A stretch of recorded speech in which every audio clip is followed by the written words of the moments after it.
Kama ilivyo desturi yetu, mji wa Daudi kuwaletea vitu adimu sana. Hivyo leo tunakuletea makala ya aina yake. Ndoa yako inakufanya uwe masikini? Fanya hivi sasa.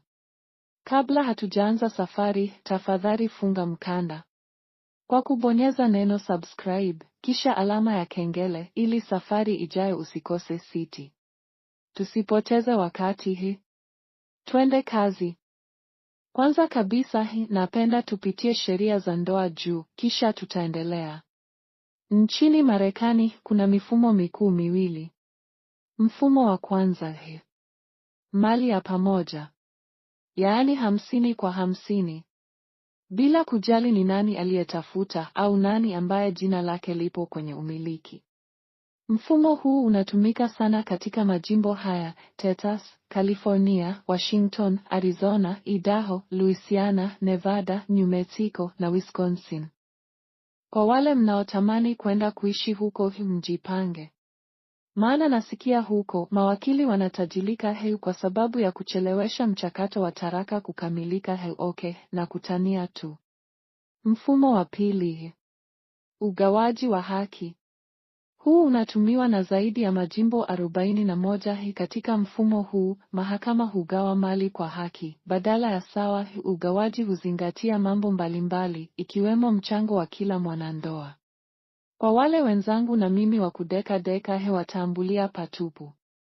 Bila kujali mfumo unaotumika katika jimbo husika, sheria za Marekani zinatambua mali binafsi ambayo haigawanywi wakati wa taraka. Mali hizo ni zile ulizokuwa nazo kabla ya ndoa, ulizorithi au kupewa kama zawadi binafsi. Tukija hapa kwetu Tanzania, komaa tu kwenye ndoa yako. Mkivurugana huko na akikuburuta mahakamani, mjipange. Tafuta wanasheria mahiri. Vinginevyo hutoboi. Niamini mimi, hata ile mali uliokuwa nayo kabla ya ndoa ikithibitika mwenzako alichangia kuiboresha au kuitunza, mtagawana. Habari njema ni kwamba sheria za ndoa nchini Tanzania zinampa mtu haki ya kumiliki mali binafsi au pamoja. Pia ndoa inapovunjika, mali hugawanywa kwa kuzingatia mchango wa kila mmoja. Vile sheria inampa mwanandoa haki ya kumiliki mali binafsi wakati wa ndoa bila kuingiliwa na mwenzake. Bwanae, hii sasa imekaaje? Niachie maoni yako kwenye komenti hapo. Kwa upande mwingine, sheria za ndoa na mirathi nchini Tanzania hazitambui moja kwa moja watu walioana bila kufungwa ndoa rasmi. Isipokuwa wameishi pamoja kwa miaka kuanzia 2 mfululizo na jamii inawachukulia kama mume na mke, ingawa dhana hii inaweza kupingwa mahakamani. Endapo wataachana baada ya muda huo, mahakama inaweza kutoa maamuzi sawa na kesi ya taraka. Kwa upande wa mirathi, ndoa za namna hii huwa ni vigumu kwa mwenza kurithi mali za mwenzake chini ya sheria kali za kimila, kidini au kiserikali, kwa sababu hakuna cheti cha ndoa wala utaratibu rasmi wa kisheria. Ila hili haliwahusu watoto, kwani wao haki yao iko pale. Kwa upande wa majirani zetu hapo Kenya, sheria inasema mume na mke wana haki sawa ya kumiliki na kusimamia mali. Na katika taraka hakuna 50 kwa 50 otomatiki, bali ni kulingana na mchango wa kila mwanandoa. Baada ya kufahamu sheria za ndoa, sasa nadhani tuko tayari kuingia katika mada yetu. Ndoa yako inakufanya uwe masikini? Fanya hivi sasa. Lakini kabla hatujaanza rasmi, napenda kwanza tuangalie saikolojia ya pesa. Nikuambie kitu. Unaweza kujiona unatumia pesa vizuri. Ila usihukumu wengine namna wanavyotumia pesa zao. Watu hufanya matumizi makubwa ya pesa. Lakini hakuna mtu asiye na akili. Kwa sababu watu wamelelewa na wazazi tofauti, ambao walipata mapato tofauti na kushikilia maadili tofauti. Wamezaliwa katika uchumi tofauti. Wanafanya kazi tofauti. Kila mtu ana uzoefu wake wa kipekee na jinsi ulimwengu unavyofanya kazi. Hayo yote mtu hukutana nayo bila ridhaa yake. Kwa hiyo kila mtu anaishi akiwa na mtazamo wake kuhusu namna ya kutumia pesa. Hii kinachoonekana kuwa kibaya kwako kinaweza kuwa na maana kwangu. Mfano, mtu ambaye alikulia katika umaskini anafikiria juu ya hatari na malipo kwa njia ambazo mtoto wa tajiri hawezi kuelewa. Baada ya kutambua sababu za watu kutofautiana mitazamo, sasa tuchimbe kwenye mada kuu. Vitabu vitakatifu vinatuambia mwanaume atamwacha baba yake na mama yake na kwenda kuishi na mke wake. Hapo ndipo swala la kuchagua mwenza linapojitokeza. Robert Kiyosaki, katika kitabu chake cha Cashflow Quadrant, anawagawa watu katika makundi manne kulingana na imani yao kuhusu njia nzuri za kupata pesa. Moja, waajiliwa. Hawa ni watu wanaopenda usalama wa kifedha. Wanaogopa kuchukua maamuzi magumu ya kifedha kwa kuhofia kupoteza. Mbili, wa kujiajili. Hawa ni watu wanaoamini kuwa ili kazi yako ifanikiwe, unatakiwa kuifanya wewe mwenyewe. Tatu, wawekezaji.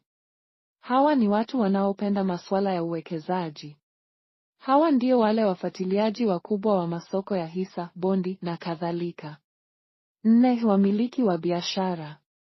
Hawa ni watu ambao wanapenda kuajili watu wengine kuendesha biashara zao. Kwenye kitabu cha Millionaire Next Door, waandishi wanawagawa watu makundi mawili kulingana na tabia zao katika matumizi. Moja, Paul.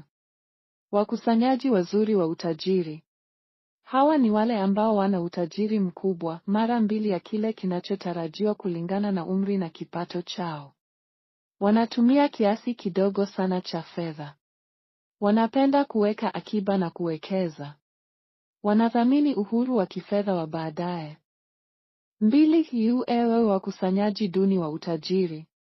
Hawa ni wale ambao wana thamani ndogo ya mali na fedha, ikilinganishwa na umri wao na kipato wanachopata. Wana tabia ya kuishi maisha ya juu, kuvaa nguo za gharama na kuendesha magari mapya. Wanatumia fedha nyingi ili kujenga picha.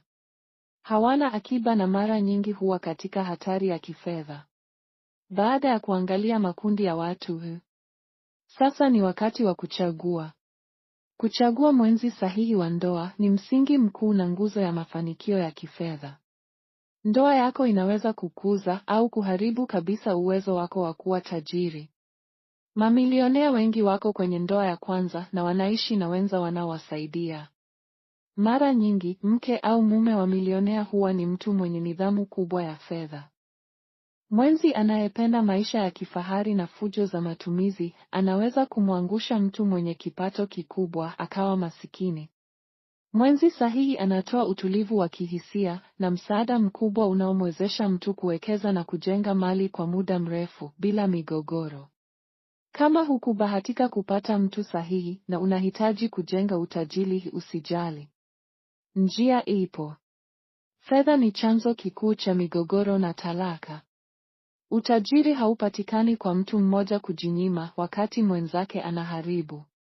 Lazima mkae pamoja kama timu. Vinginevyo, mtapata wakati mgumu sana kujenga utajiri hadi mtakapoweka mpango mmoja. Ndoa inahitaji kupunguza matumizi yasiyo ya lazima na kuepuka madeni, sambamba na kuwekeza kwa ajili ya siku za baadaye. Utajiri unajengwa kupitia nidhamu ya matumizi na sio ukubwa wa kipato pekee. Asilimia kubwa ya mamilionea wameoa na wako kwenye ndoa ya kwanza na ya muda mrefu. Hii inapunguza sana gharama za kuvunjika kwa ndoa ambazo huharibu mali nyingi. Utafiti unaonyesha kuwa wake wa mamilionea wengi wana kiwango kikubwa zaidi cha nidhamu ya kutunza fedha kuliko hata waume zao. Swala la malezi kwa watoto. Watoto wa mamilionea hufanikiwa wanapofundishwa nidhamu, kujitegemea na kuishi chini ya uwezo wao. Kuanzia umri mdogo, wanandoa wanapaswa kuzungumza na watoto kuhusu bajeti, akiba na malengo. Hakuna siri ya pesa nyumbani. Mfundishe mtoto kuwa 500 kila siku, ikiwekwa kwa miaka 40 inakuwa mamilioni. Malezi ni kumfundisha nguvu ya pesa ndogo ndogo. Watoto wafundishwe kufanya kazi za nyumbani. Pesa ipatikane kwa jasho, sio zawadi. Mpe mtoto posho, kisha weka sheria: 10% ni ya sadaka, 10% ni ya akiba, 80% ni ya matumizi. Hii inajenga nidhamu mapema. Urithi si pesa tu. Andika barua ya urithi. Eleza kwa nini umefanya kazi ngumu, maadili yako ni nini, na ndoto zako kwa familia. Pesa bila maadili inaharibu vizazi. Mpaka hapa sina la ziada. Kama umependezwa na video hii, tafadhali bonyeza neno subscribe, kisha alama ya kengele. Usisahau kulike na kutuachia maoni yako kwenye sehemu ya komenti. Hongera sana kwa kubahatika kuwa na ndoa yenye furaha. Tukutane tena kwenye video ijayo.